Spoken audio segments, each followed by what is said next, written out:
As the raids on a global church, including right here in Tampa, begin to make headlines, a former girlfriend of the church's leader says she wasn't surprised by this. Vicki Yohe is a world-renowned gospel singer, racking up more than 1 million followers on social media.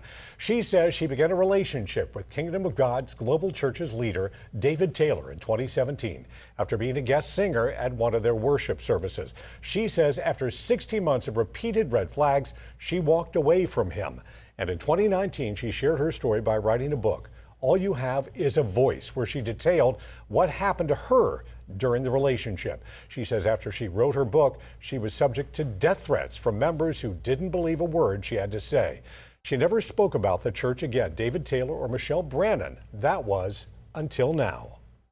Thank you for sharing your story with us. And I know it's not going to be easy. So it's going to be hard. It's already making you emotional. It is. Why? Because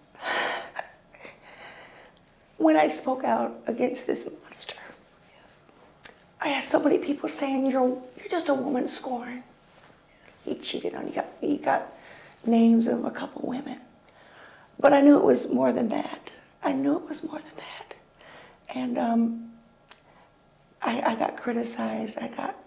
People just thought I was crazy. She is sharing her story exclusively with our Jennifer Titus with a message for anyone who may feel trapped in what she calls a cult church. How would you describe your relationship with Mr. Taylor?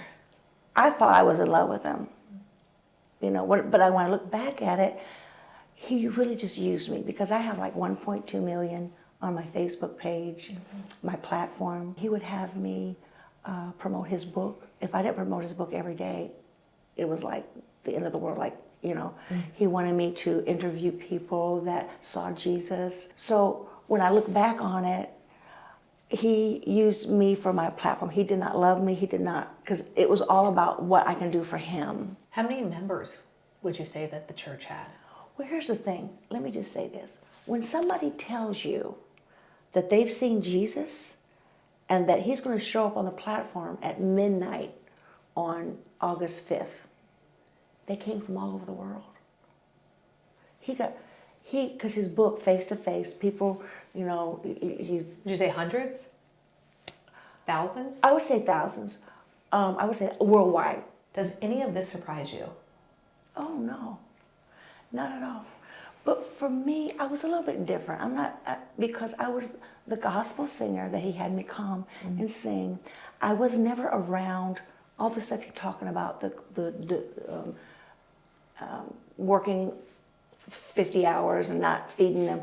He kept me from all of that. Okay. I flew in, sang at his events. He would come to Louisiana, New Orleans. We'd meet up in New Orleans.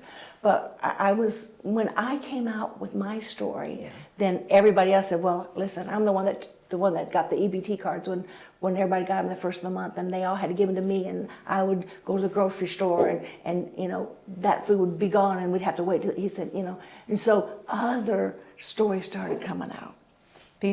After you spoke out. So these allegations don't surprise you because you've heard of these from other members. Because I've heard, because way back when I had so many people call me and say, we've been praying for you. But see, people reached out to me, even my family and people that, they said, Vicki, there's something not right with him. With it.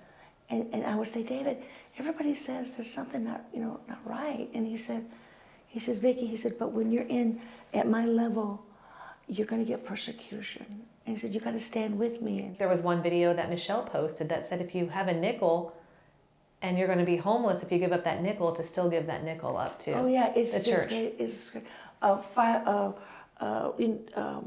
anything that if you have a savings account, I gave a lot of money. Yeah. I regret it, but I gave a lot of money.